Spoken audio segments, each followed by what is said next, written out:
This video is brought to you by our friends at Gorilla Car Care, a premium detailing product at an affordable price and your classic car or truck's best friend for maintaining a showroom shine. Go to GorillaCarCare.com today.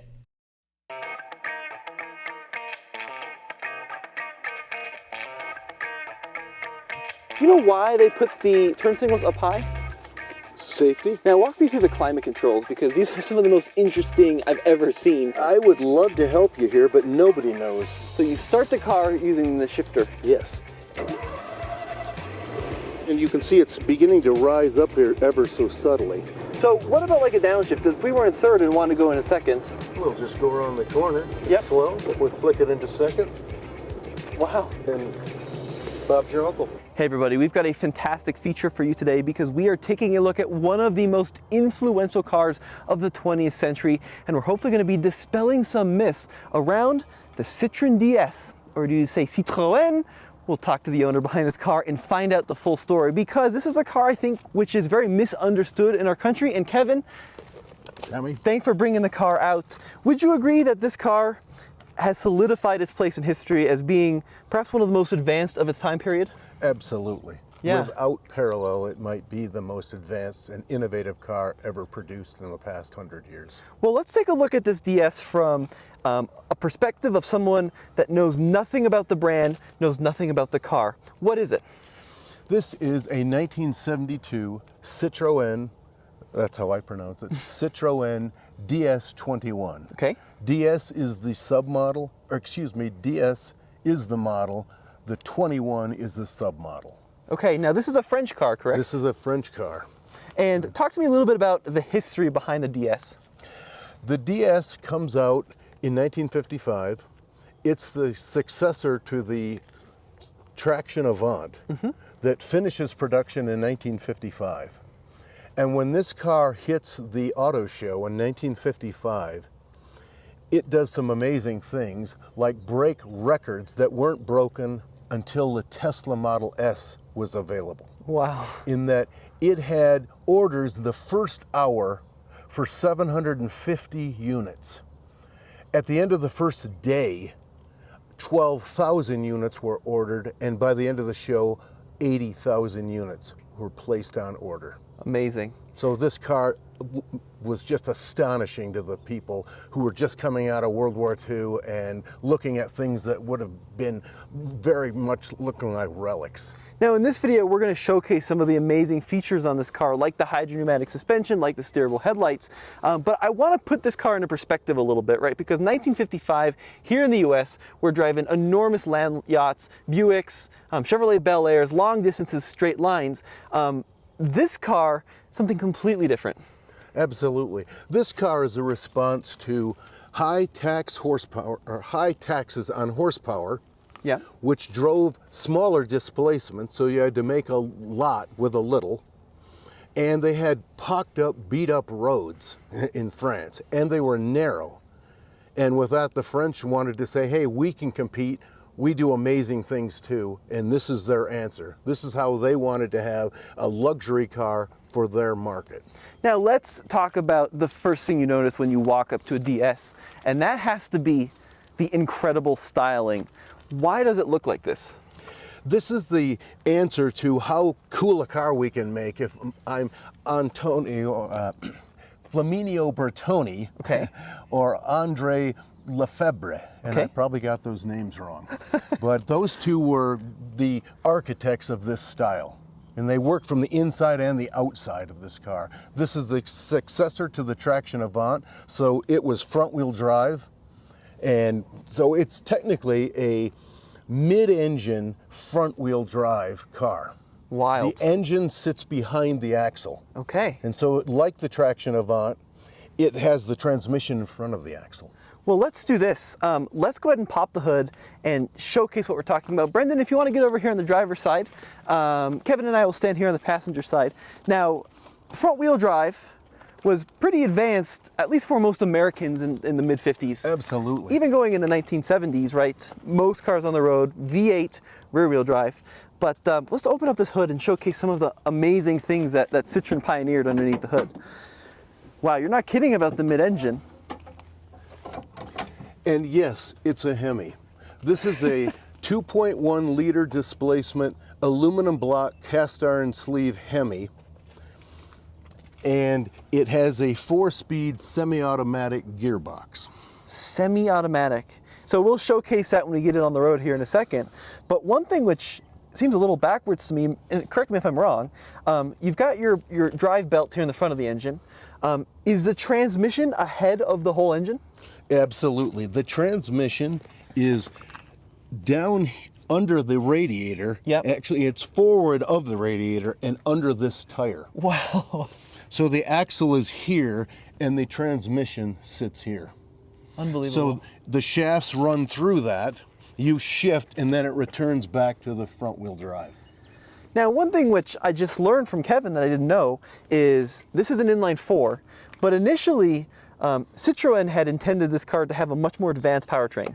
Yes, they were trying to get an air-cooled flat 6, and they ran out of time and money, and somebody said, put your wine down, we need to just get this thing to the auto show. So it had originally the 1.9 liter engine that came from its successor, the Traction Avant. Interesting.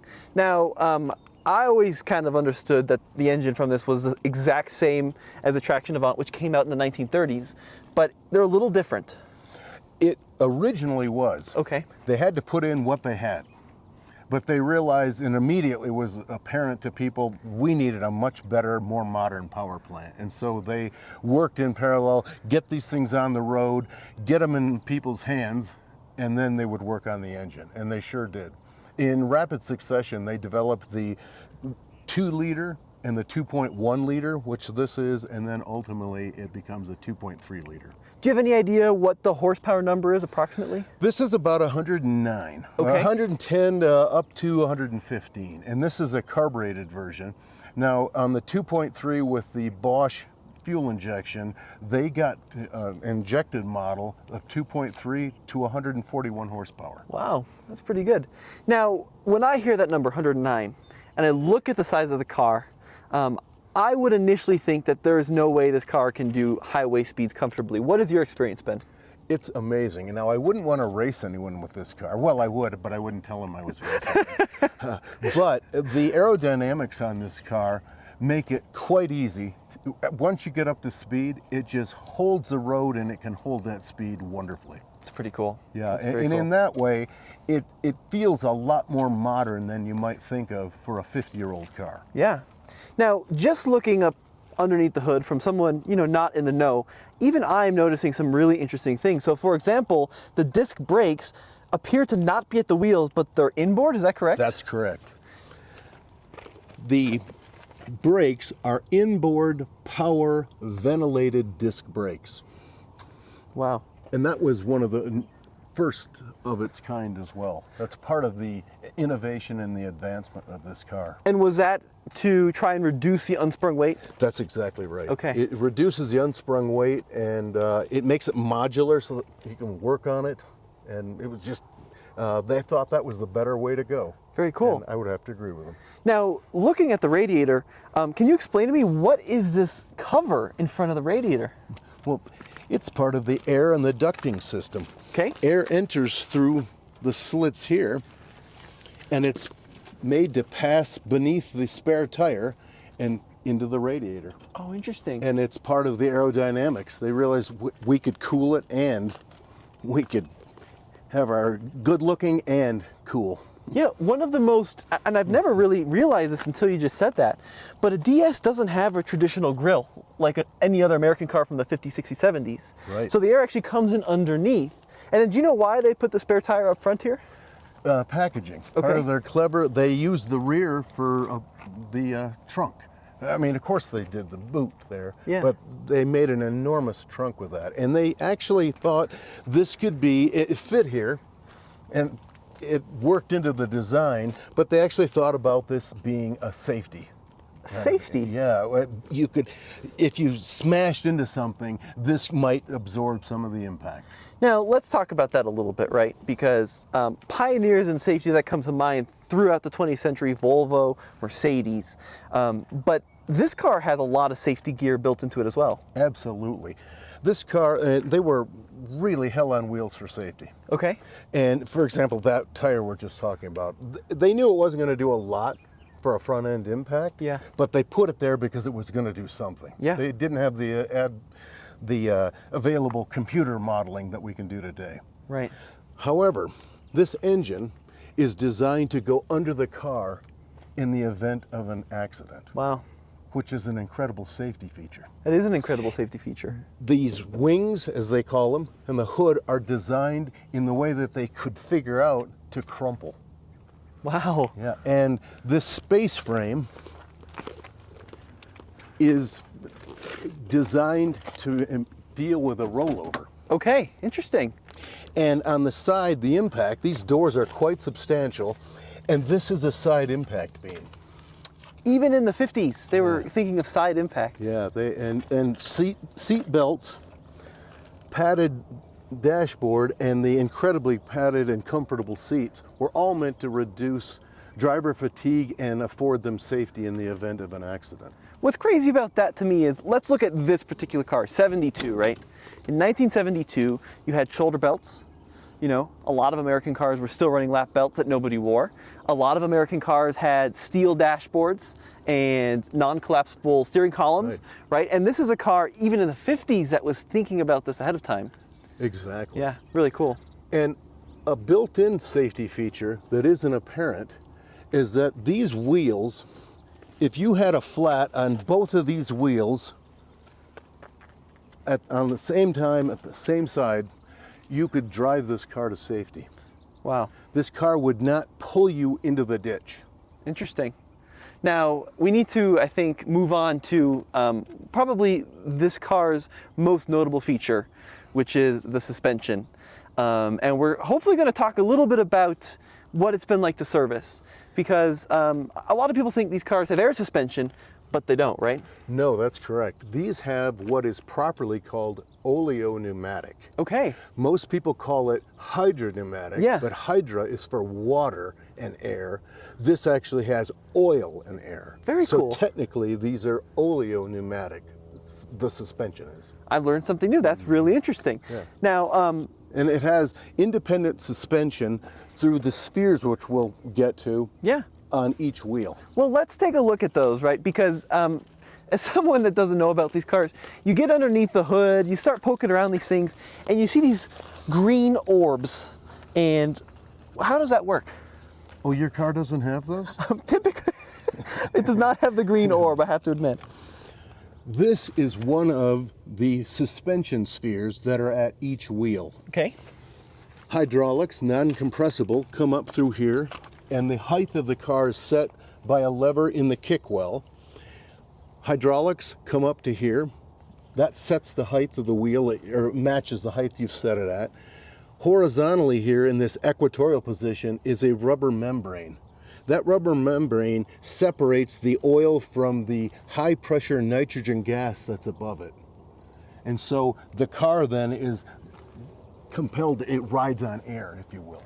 Interesting. Now, you also get an extreme amount of up and down travel from a static position. Do you know what the up and down? I think it's about 13 inches of range. From the range. Wow. And, you know, when I think of suspension that goes up and down, I often think of old Land Rovers, old Range Rovers. You always see them collapsed, right? Because the airbags have failed. And I think a lot of folks think that these cars behave the same way, where they're a constant nuisance to keep the suspension working. What has your experience been? This is tremendously reliable. Okay. And by the way, to service and repair the suspension on this, it doesn't take but a few sips of wine. Okay. All you'd have to do is get what amounts to an oil wrench, or an oil filter wrench, excuse me. Yeah. Spin this, you'd set it up to the very highest position. Spin this off, have a sip of wine, and you'd spin the new one on. Wow. And that would take care of everything. So do you have... So if that should fail, that's all it would be required to service it. That's it.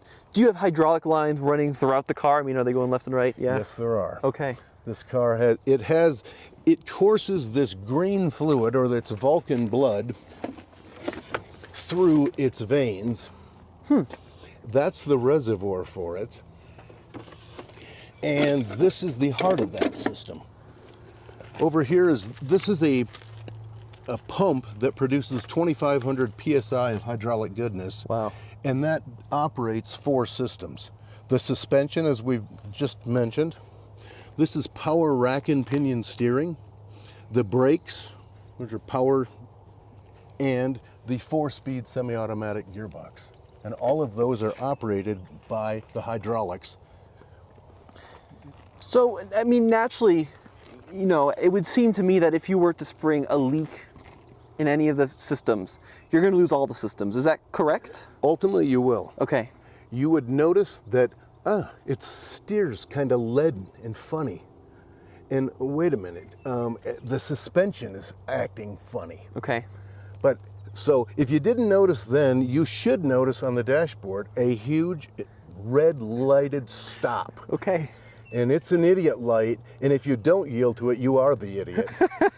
So you get several brake applications so you could get it off the road and stop and safely. So one of, I think, maybe the myths I read a lot online is that if you spring a little leak, you go to press the brake, nothing's going to happen. But that's more myth. Okay, more myth. You know, they actually did build in, knowing how this might become a problem, they built in a lot of, again, safety features. So how long have you owned this car? 5.5 years. And you drive it very regularly, am I correct? This is my daily driver. So in those 5 years you've owned this vehicle, how much time have you spent on this system, you know, the hydraulic system? Has it been constantly failing? No, this has been remarkably reliable. I had one kind of failure on a regulator. I serviced that myself. It was just a bad ordered sphere that I replaced. Right. And then a few months later, I got the replacement and I did it myself again. And that's really the only hydraulic problems I've had. So where do you think that this car's, you know, reputation for unreliability and extreme expense comes from? I think it comes from a bias of ignorance where people don't understand the complexities of it, and whatever they've heard have been outliers. And oh, my friend had one of these up in Oregon, and oh yeah, it failed on his dad, and they couldn't find anyone to work on it, and so it ended up out in a fence row, and yeah, that was the end of that car. No one ever wanted it. And so it's about education. Interesting. You know, as this car goes, if you understand it and just live the question about what it takes to enjoy this car, you know, it's incredibly reliable and a whole lot of fun. Now, this is, am I correct in saying, a car that was sold new in the US, right? Yes, this car would have been sold new in the US. It's had some history, and it would not have had these covered headlights as those were a European spec. Additionally, this blinker would have been a European spec. Yep. But this is a North American spec, this lower blinker, along with this orange reflector. And so you see those kinds of things common to cars from this point on, as our DOT requirements mandated these. So I'm a little over-kitted here. Yeah. I think that alone is something that most people don't realize, is these cars were sold new here in the States. Absolutely. They sold about 38,000 of these in the States. Were they expensive relative to other cars? Sure Yeah, were. interesting. Yes, this is a car that you could have, for the same price, gone out and bought the best Buick that you could have asked for. And it would have had more horsepower, it would have had air conditioning and power everything. Right.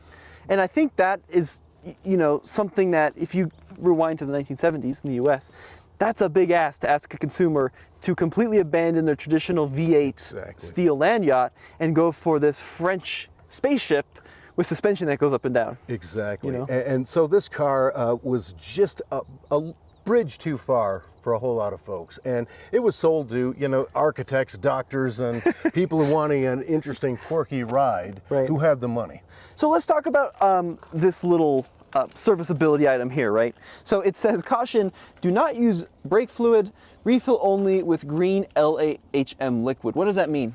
That means if you are low on any of the hydraulics and you put anything but this in it, you might as well just start hitchhiking. Okay. You will fail this system almost immediately. Interesting. because those fluids are not immiscible and they should never be mixed, and you will discover the hard way that you've ruined your beautiful French car. So can I ask, what is LHM?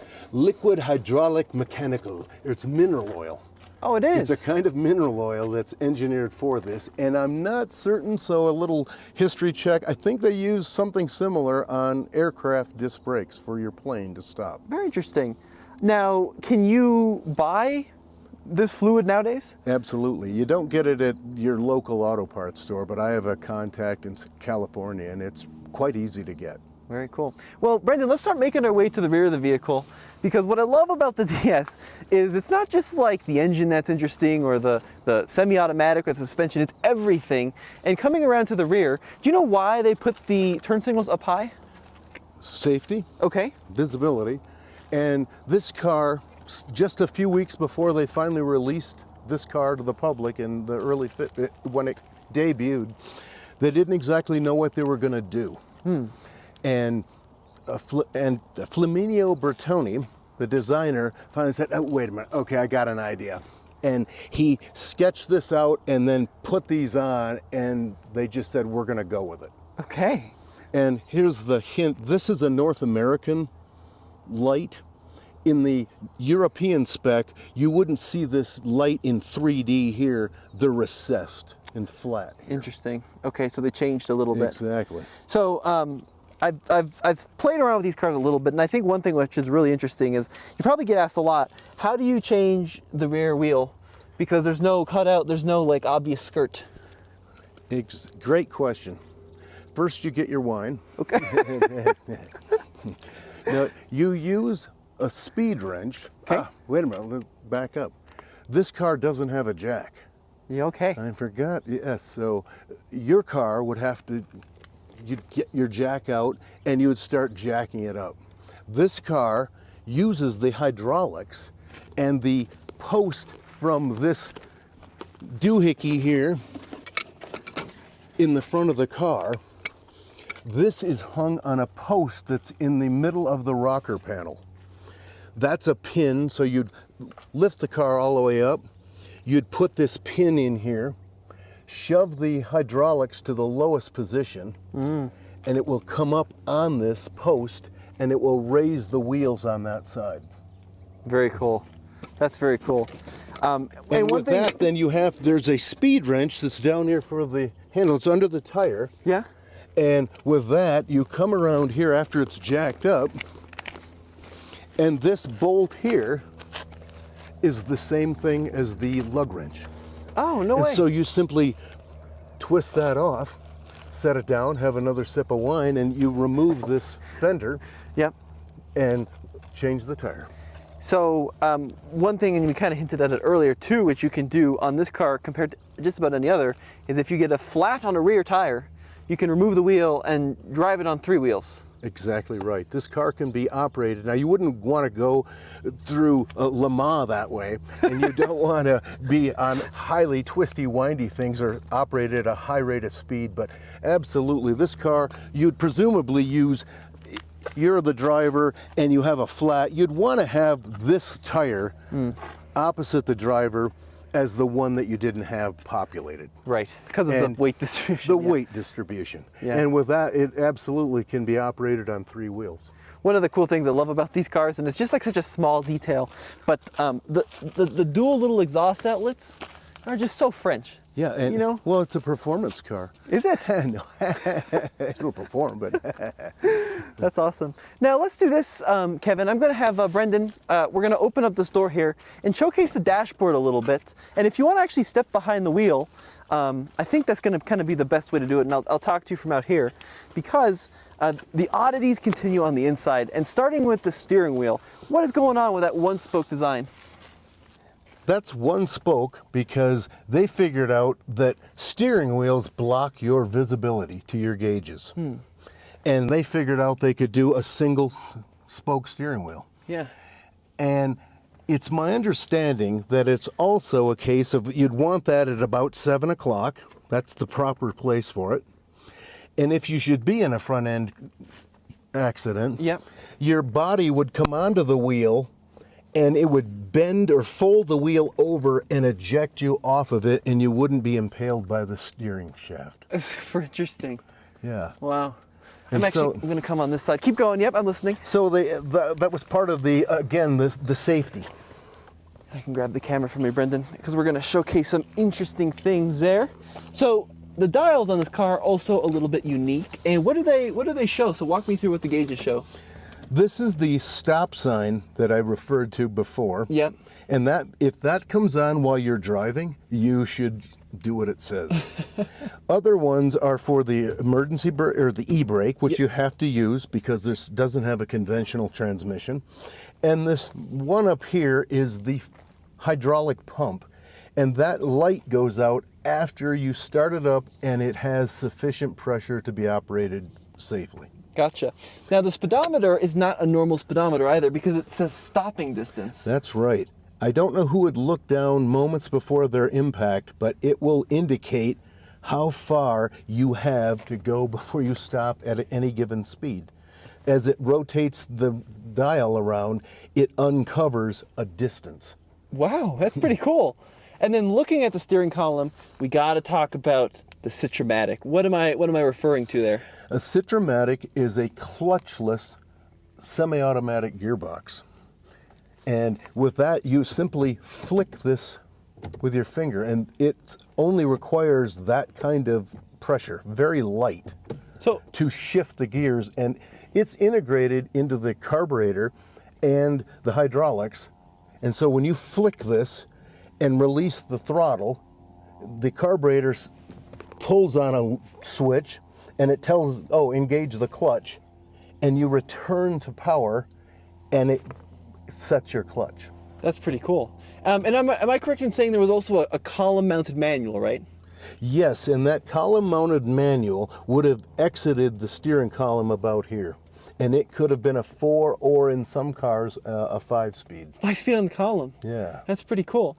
Now, the Citromatic doesn't use a torque converter, you were saying. It's all based on a clutch. Exactly, and it's all based on the pressures and the carburetor at any given time, and your return to power. Wow. Has it been pretty reliable? Amazing. And that's, again, it's important to get that set up the way it should be. And once you do, it's incredibly easy driving and it's super reliable. Now walk me through the climate controls, because these are some of the most interesting I've ever seen. It almost looks like a piece of art down there. I would love to help you here, but nobody knows these climate controls. They're quite inscrutable, but I'm only half kidding. You can see the hot and cold. Yeah. And that operates the heater box that's up here, just just on the other side. Yeah, and then you end up with where it's going to go in the dash, high or low, and then whether you're going to go, the heater, that's a defrost, and then the lower one would be the I'm sorry, I got that wrong. That's like I said. Makes a lot of sense, yeah. Exactly. So high or low, so defrost or heater. Yep. And then recirc or cabin air, or recirc or forced air from the outside. Gotcha. Important to note, in 1955, this car, if you'll notice, it has these vents in a dashboard, right? Yeah. You've never driven a car maybe that didn't have those, right? Right. Well, this is the first car that comes out with vents integrated into the dash. Wow. And so they don't have something funny and ugly hanging underneath your dash, as every other car in its era did. Now, what about the buttons across the dash? What do those do? Let's see, I've got that's a light, interior light. Yep. This would be a hazard light. Okay. And a fan, and you only get one speed. You got on and off. Yes, and then the, I don't use that one. Defrost? No, I don't remember what that even is. Let me tell you, I haven't used it, so Fair enough. I can't remember. Not that important. Right. And then over here, you also have some more additional controls. Yes. So again, you can get natural air coming right through this cab. It's wonderful. So you're out bimbling about on the countryside, and you get air that flows through, and it moves through the cabin in such a wonderful, relaxed way that it doesn't chuff, and you can have a nice conversation even at speed. And it just makes part of this car a joy to drive. We're gonna demonstrate how some of these incredible features work. So how do you start a DS? The key, over into the on position, you get the lights, and you engine start this with the shifter. So you start the car using the shifter. Yes. Now what's smart about this though, is there's no way to start the engine in gear. That's exactly right. Good observation. And you might have noticed that light was red and it went out. Oh, cool. And so that tells us we could go do something. However, if it's been sitting for very long, it wants to, and you can see it's beginning to rise up here ever so subtly. When you stop this car, the hydraulics at this height you last left it will start to sink. Oh. And all that fluid will return to that reservoir. And so with that, you start it up, it notices it's not at the correct height, and it pumps itself back up to the desired height. Do you know how the car knows how to stay level? So like on a modern car, you have these little height position switches, which are all electronic. How does this car know? This car has a very clever hydraulic engineering into it. And that's a great mystery. They have pressure, and I want to say sensors, and that would indicate they were electronic, yeah. But they're not. And it has to be noted that this, so at brake levels, it adjusts the height amazingly well. Yeah. This is a box underneath here. Yeah. And if you and Brendan climb in the back, and we go haul, Brendan's Jeep parts out of the mountains, every other car you know of will sink down because of leaf springs. Right. This car, once it senses that the back is settling down because it has a load on it, it will return the car to the height you set. Wow. And when you hit the brakes, it won't dive. It's an apportioning valve that slides, and it's very clever, and it planes out and stops flat. That's really neat. Now let's talk about the brake orb. What is that? How does that work? This is a brake button. Okay. And this is a switch. It's an opening to a hydraulic switch that's scarcely bigger than your pinky nail. And it lets you deliver with toe pressure 2,500 PSI to those inboard power ventilated disc brakes. Wow. So I bet when like a lot of people were test driving these in the 70s, they were going straight through the windshield when they would hit that orb. You're exactly right. These cars, they're incredibly effective and very sensitive. So learning how this car stops was, for me, it was one of the earliest lessons I had to learn. The shifting and the braking were absolutely things you had to learn, and you didn't hack this. You had to do it the way it was set up and engineered. Interesting. Now I'm going to go around to the front, and I want to demonstrate the headlights, because this is one of the coolest features. Do you know how much they swivel? About 80 or 82 degrees. Wow. Look at that. So they come on with the high beams. You can see he's got the wheel full left, and then as he transitions full right, that's incredible. Is that a noticeable thing in the night? Do you see that? Yeah. It's tremendous. It's a little freaky to get used to, but it's incredibly effective. When they say you can see around corners, they're absolutely right. Very cool. Now let's talk a little bit about the suspension controls and how those go up and down. How does that work? The lever you see here is for the height adjustment. Okay. There are 3 positions that are the normal operating height, with the very uppermost one and the very lowest one for the settings you'd use during service. Very so I can lift this up from its existing height, and that heavy line is for the normal day-to-day driving. Yep. But so now if I lift this car up, when I set that height, the car comes up to its maximum. Wow. And it's fast too, And you can see even in the rear where that rear tire and hubcap was almost completely blocked. Now you can almost see the whole thing. So that was probably several inches of an increase. Look at the ground clearance. Wow, that's unbelievable.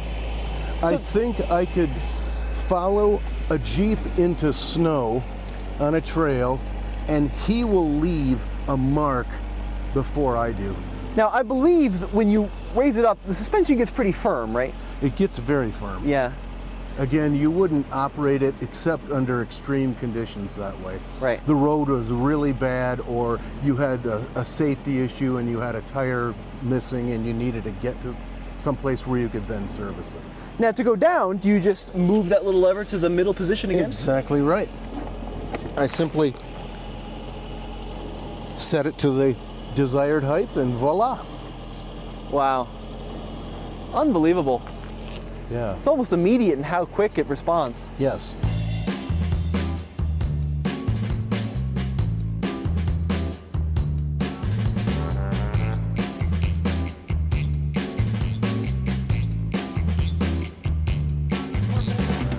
All right, go for it, Kevin. So there's two horns in this car, right? Exactly. It's a little out of adjustment. You get a toot. This one's a little.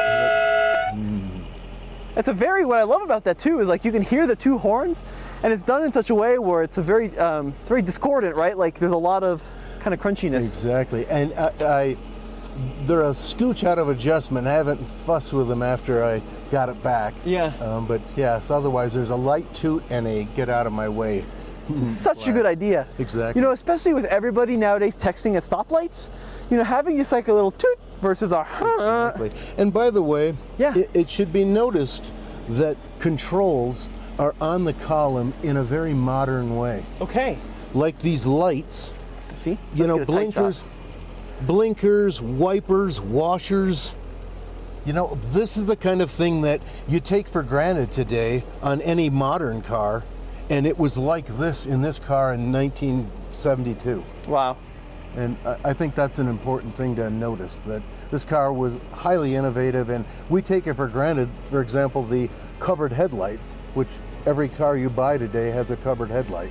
So this car, being as innovative as it was, and still is in a lot of respects, beauty was more than skin deep.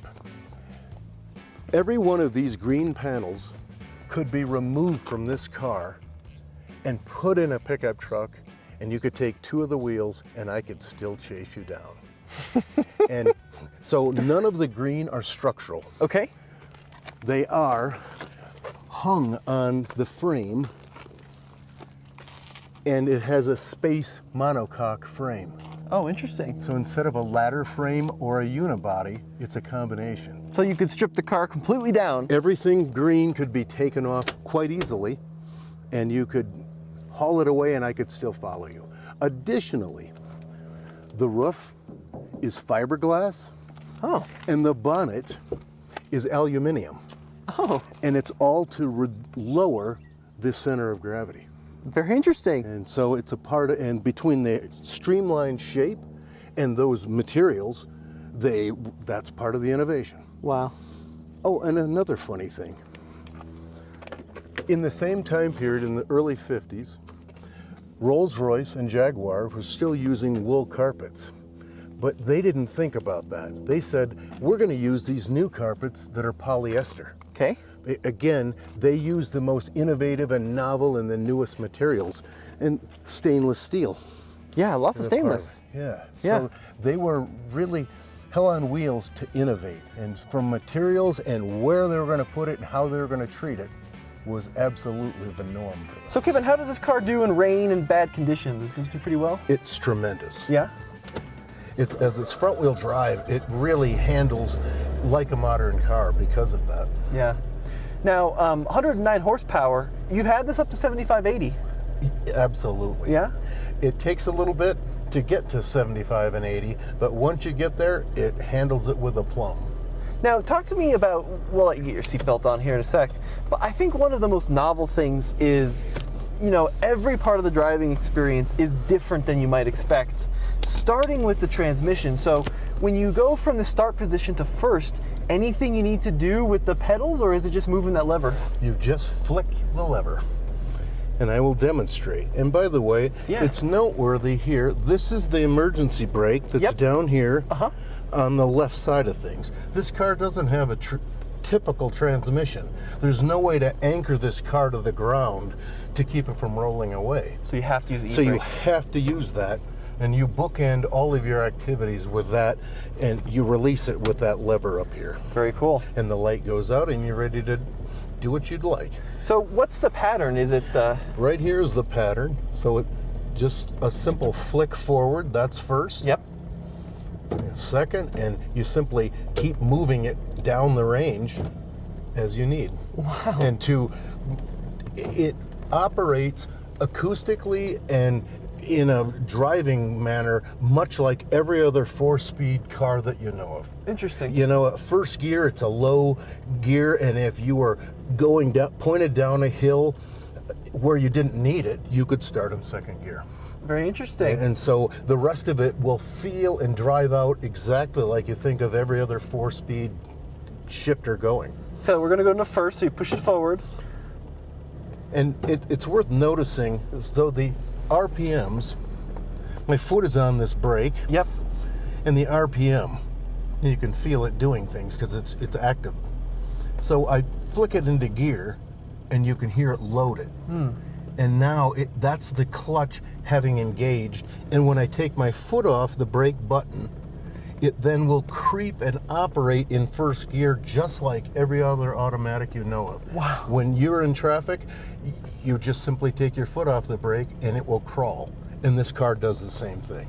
But it's doing so by using the clutch, so there's no torque converter. So do you have to replace the clutch on this car at some point? Oh yeah. Yeah? And so you can see where it simply behaves just like a normal automatic would. Now, when I think of a car from the 80s or 90s trying to operate a clutch, let alone from the 50s or 60s or 70s, is it smart enough to, start you up hills, to allow you to parallel park, that kind of thing? It's incredible. You know, the operation of this clutch and the way it's been integrated means you really don't stall it out. You know, the cars you're talking about, you had to find that engage point when you were on a hill, for example. In this car here, you put it in first gear and simply depress the accelerator and off you go. We're going to go left here, by the way. Have you ever stalled it? No, it doesn't really stall. It's funny, it just doesn't operate that way. So once you're done with first, you've accelerated away, what's the procedure in a second? That's all there was to it. So I simply flick the gear. I take my foot off the throttle, yep, like you would in a normal clutch, and flick it to the next gear that I want, and return to power, and off we go. But you do pass through like a neutral gate, essentially. You're flicking a detent that's the top end of the hydraulic controls. Okay. And so it isn't neutral in the way your gearbox would be in another car. Interesting. Very interesting. So you can see I just flicked it into third, and with that it said, oh, that's the gear you want, and it takes care of things for you. Now, sitting here as we go down this, what is a rough road in a typical car, the DS does such a good job of remaining level. And it's a very weird sensation, right? Because you ever experience a car from the 60s or 70s from America, and they're very rolly, right? Very softly sprung, but they kind of roll and wander.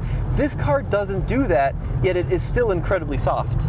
Absolutely, and what this car is, it's very pliant to the road surface. It will chase and move itself around for the crown of the road and bumps and imperfections and curves, but it hugs the road in a kind of different way than you probably could expect in any other car. And it took some getting used to, but once you get used to it, this car delivers an incredibly responsive and confident kind of a driving experience. Yeah, we're going to come up to a little road which is going to go to the right here. I think it's going to be after this red Cadillac. Do you see that? It says Thor Avenue. We'll go ahead and hang it right down there. So what about like a downshift? If we were in third and wanted to go in a second? We'll just go around the corner. It's slow. We'll flick it into second. Wow. And Bob's your uncle. That's pretty amazing. Now, what was the hardest part of, learning to drive this vehicle? Discovering how it was engineered to be operated. For example, you start this car up and you have to wait for the hydraulics to power the suspension to the height that you expect to operate it at. And so you have to wait. So there's a pause right there. Then the brakes, the brake button is very sensitive, and you don't mash on that like you do in a typical car. And then the shifting, after you realize how easy and superior it is, you wonder why more cars weren't engineered this way. Did they ever have a fully automatic transmission available? They did option these cars for some markets with a Borg Warner 35 with a letter I don't know, 3-speed automatic. It was a fully automatic transmission. Yeah. Now, if someone was interested in purchasing this vehicle, would you recommend they go for the Citromatic, or would you recommend a manual? I think I'd get the Citromatic. It makes it's part of the quirky fun. Any more maintenance that's involved with that transmission? No, not really. You have to get it set up properly. And I think if you call that maintenance on the front end, once set up properly, it becomes incredibly easy and very intuitive to operate. We're going to go right here. We'll do one more little loop. And talk to me about your favorite part of the driving experience. The look on people's faces. This car wasn't common, and people don't know what it is, but they're sure. Or you can see that there are people who've been in Europe who go, oh, my grandmother had one of those in France, or when I was in England, we rode around in one. Now, we're located here outside of Denver. Do you find that there's a pretty big community around these cars? It's pretty compact. Yeah. I would like to say it was larger, but no, there are only maybe a dozen of these that would be in service, and probably maybe a half a dozen that you might actually expect to be following me up the road today. Wow, so it's pretty limited. Yes. So even though they built 38,000, there's not many that are still around. That's correct. Let's talk a little bit about the values on these cars, because there seems to be a huge gap in the market. I see several of these on marketplaces for 5 to 10K that need restoration, and then there's not much in kind of that 15, 20, but then there's a lot over 40 grand. What is going on with the DS market? You should expect to have a price commensurate with the kind of work that you are going to have to do, or the money you're going to have to put back into it. To get any of these cars up to a day-to-day driver, as I have with this one, you should expect to pay at least 40K for this. Yeah. If you spend less, you're probably going to have an offset in the not very distant future that's going to bring you up to 40K pretty easy. So are these expensive cars to restore? They're not terribly expensive, but it's getting the person or the knowledge to do that. Interesting. Now, because you are so involved in this community and you know this car so well, I'd like to give, or I'd like to hear your takeaway about DS ownership and what people should expect. They should expect to never attempt to be in a hurry, rob banks, or not be asking questions. Because if you're shy and you want to rob banks and you don't like answering questions from strangers, this is not the car for you.